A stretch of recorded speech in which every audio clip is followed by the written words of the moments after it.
احنا عندنا في مصر بنحب نقول شغل دماغك، بس خليني اقول لك الحقيقة، مفيش حاجة اسمها تشغيل دماغ، في حاجة اسمها حلال وحرام. يعني ايه؟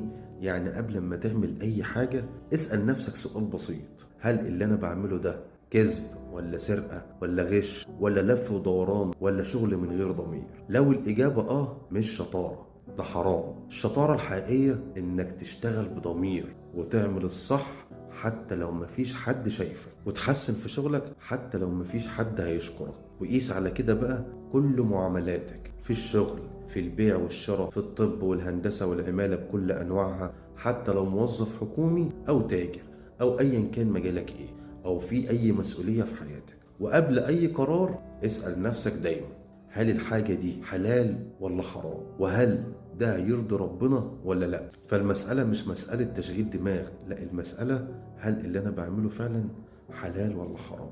وهي دي الزبدة. لأن صدقني الحاجة اللي بترضي ربنا سبحانه وتعالى عمرها ما هتضيعك حتى لو الطريق كان صعب شوية. فاسعى دايما إنك تكون صاحب عمل كويس لله قبل ما ترضي الزبون أو الكلاينت.